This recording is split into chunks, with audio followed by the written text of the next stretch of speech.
Describe that, Okay, please. they just go to the forest and fell a big tree, depending on how big of a boat they want. Mm-hmm. They fell a tree and they bring it down the river to wherever they're going to work. In this case, it was on that sandy beach, and they just start they take fire and they coals and lay it in the middle where they're going to start cutting, and they burn, and then they take an adger, a hand adger, and then just start chopping it out. Mm-hmm. And make a point for the front of the boat and a flat where they saw it at the back of the boat where they mount their engines on it. And they use 40 horse Johnsons and 20 or 25 horse. They have two of them, and then I'll explain that. But they just start working on it, and they make their small long boats with what they go fishing in and stuff like that. So it's like a dugout. It's a dugout. Mm-hmm. Okay. Sorry, I just wanted to clarify that first. Okay. So you took you got in a longboat and took that down the Rajang River. Now this was a good sized longboat. I'm going to say it was somewhere between 30 and 40 feet long. I think it was pretty good. And they even had put sideboards on it because they were carrying 55-gallon drums of fuel in it, plus all the passengers. And now you're going upriver, you're going against the current. So it was slow, and they only run the 40 horse engine. They use the 25 horse when they get to the rapids, and they sink both. They put both of them in, and just to make it through the rapids. But anyhow, we just head down the Rajang and stop at any of them little villages along the way and eat and sleep. And if I remember right, sometime we slept on the ground off the boat. Sometime we slept in the boat. There was quite a few passengers in it. I don't know, maybe 10, 15. I don't know how many. So there was a bunch of passengers. And I'm guessing you and the Canadian were the only Westerners. No, he was not on that boat. He was going to Canada. He was on vacation. Got it. So we were just doing this on our own after he told us just do this and you'll enjoy it. And who is we? Who were you with at this time? Well, that young female that was traveled with all them years. Okay. She was from San Francisco. Mm-hmm. Okay. Met her in Hawaii. Okay. And so anyway, this young man that was dressed in Western clothes and stuff, he was always sitting beside us. On the morning of the third day, he goes, I don't speak good English, but could I talk with you? And I said, sure, you speak great English. I could understand you. So we had a tour guide the west of the way, telling us about the jungle and all the things and just what was happening every day, And it took us, I'm thinking it took us about 3 weeks to get there and get back, stay with them and come back. Coming back was a lot easier because you were going with the current, not against the current. And like I said, we just stopped in all them there's Kennewick, Song, Coppet, I don't know, that Nanga Merritt, just stayed in them little places, or like I say, slept in the boat, and you could get rice or something to eat, coconuts. It wasn't much of anything. And then we didn't carry no water or no food with us, drank the water out of the river. Just what we had to do to make it there. And every day it was just heading up river, just slow chugging away against the current. And then you would get to rapids in the river. At that time, it depended on how high or low the water was, how many rapids. And we had 3 rapids we had to shoot. And they would have to pull over to the left side of the river and unload the barrels. They could only take one. All the passengers had to get out, and they would unload everything except 1 barrel at a time of these 55-gallon drums. And then they would, like I said, start the second motor, the 20, I think it was a 25. I think they ran a 40 and a 25, if I remember right. And they would aim the boat at the right. You're on the left side of the river, on the bank on the left side. and they would aim the boat at the right side of the river, and they would have to go as hard as they could, and all the time going upriver. And just before they could get past them rapids and not hit the bank and the rocks on the right side, or it would turn their boat into kindling wood, and they were along the banks of kindling wood of where boats cracked up. Wow. And then they would have to keep going until they get over past the river, the rapids, until they could get back to the right side, the left side, the left side of the river again. And they'd have to do that one barrel at a time. And I don't remember. I think they had 5 barrels, 5 55-gallon drums. Well, as I'm looking at the map, I mean, you go through the town of Song, you go through the town of Capit, and then you go north, past the town of Pelagus, and I see what they call the Pelagus Rapids. Are those what you're talking about? Yeah, I'm not exactly sure. I think they were the ones that are farther up. Okay. Bow Rapids but that one is too close together. They weren't that close together, but right. There was only 3 at the time. There's the Pelagus Rapids, then you go up further, there's the Bow Rapids, and then it looks like the Manahu Rapids.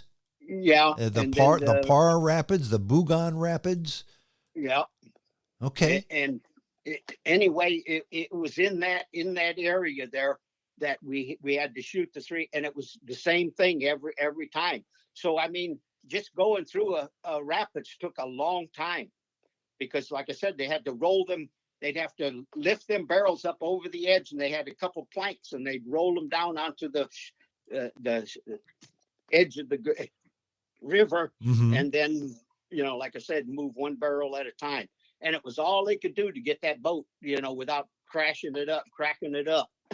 And anyhow, we made it through the rapids, and eventually made it to Balaga, to the Leaning Bazaar.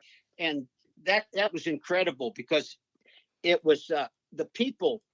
Now, on the trip, this here guy told us that we spoke English and talked to us all the way. He left us at Balaga, but before we got there and everything, some of the people that come from the Indonesian side, the bottom part of Borneo, it took them 2 to 3 months to walk through the jungle to get up there to get sugar and salt. Wow. Yeah, because and they were the headhunters, like on the Indonesian side. Right, because Borneo is divided in half, and there's 3 separate countries in Borneo. Right. The top 1/3 is Malay, and the bottom 2/3 is Indonesia, except for in the middle between Sarawak and Sabah is Brunei, and that's a Muslim kingdom. Correct. The oil they got there. Mm-hmm. So anyway, and you along the river, you just seen the birds and stuff, and when you like woke up in the morning, if you were on a bank and you could see the river, you could tell where it snaked through the jungle, because the fog settled along on top of the river. Okay. In the early morning. And it was quite amazing. And the thick jungle. And when we would get out at the rapids, we'd have to walk that. They had a path that you would walk through to get to the other side, on the upper side of the rapids. Okay. You had to walk yourself. They didn't ferry you through the rapids. They wouldn't take that chance. And so now you're in the town of Balaga. Is that where the headhunters were? No. Well, they're all around there. They were coming in and out of the jungle, and other. You've seen other longboats, smaller ones than ours, that were. They would come. There was little huts along the thing, and I think that's where we'd stop and eat, get some rice or something like that. And there was Chinese businessmen who would travel up and down the river, and the people, the locals, the headhunters, whoever, from them different tribes, they would bring the rattan out to the river, and they would sell it to them Chinese.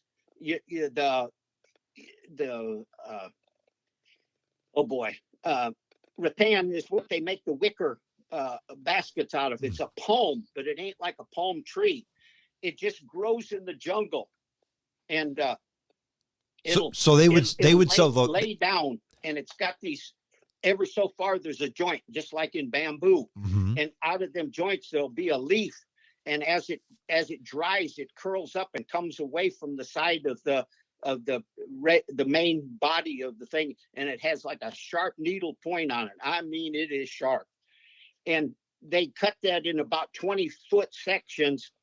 And then they sell it to these Chinese people who come up and down the river that they make the wicker furniture out of. So the natives would sell the raw rattan to the Chinese businessmen, and they would convert it into furniture.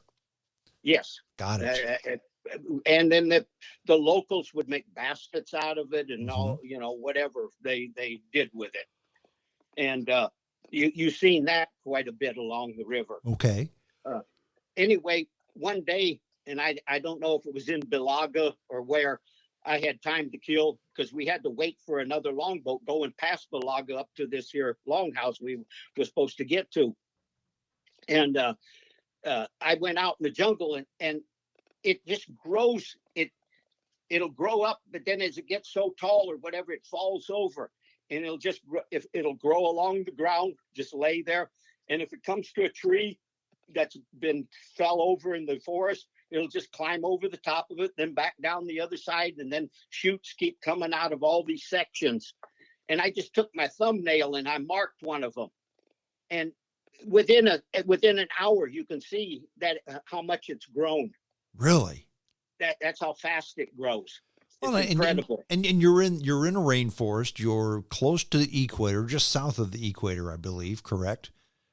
Yeah, yes, I think so. Mm-hmm. Dang it, yeah, because Singapore is right there on the equator, and yeah, and we're right there, right through it. I think is where it goes. Yeah. So you may be just a tad above the equator at the time, but I mean, it's about as hot as it's going to get, and about as consistent too. They have wet seasons and dry seasons, but it's always very hot, very humid, very wet. Yes. Very, very hot and humid. And another thing that would happen, you'd go through these areas in this boat, and the sweat bees, they're little bitty black sweat bees, about a quarter-inch long or something like that. But if you slap them or something, they'll sting you. Otherwise, they don't bother you because they're trying to get the salt off of your body, off of your sweat. So if you leave them alone, they leave you alone. Well, but you ought to see some of these people that aren't very clean, and the sweat bees would cover their whole body. Wow. I mean, they would be covered in them. Well, if they come after me, I just jump over the side of the boat into the river, and it would wash all that salt and stuff off of you, and they'd leave me alone. But some areas that was really heavy, they really attacked. But that's why they wouldn't swat them or nothing, just leave them there. They were getting that salt off of their bodies. Anyway, we had to wait in Bilaga for some time to get another boat going up the river. And which eventually we did, which was a smaller a longboat now. And we found the bend in the river. We found the place that we thought was it, and it turned out to be the right place. And when you get there, you have to go meet the headman of the longhouse. These longhouses are anywhere from 40 doors to 80 doors long, and each family lives in one of what they call a door. They're not very wide, but you have each house has a log. They just chop like steps into it, and you climb it. They're 10, 15 feet off the ground, depending on how it's situated, so that the animals, the snakes and the other stuff can't get to you. Okay. And you just have this little narrow footstep up to the top. You have an outside veranda. Then you have a covered veranda next. The first one is uncovered. Then you have a covered veranda. Then you have the main living area of their house with a center pole in it. And then on the other side, you have, which is the sleeping area for the family all sleeps together in this one area.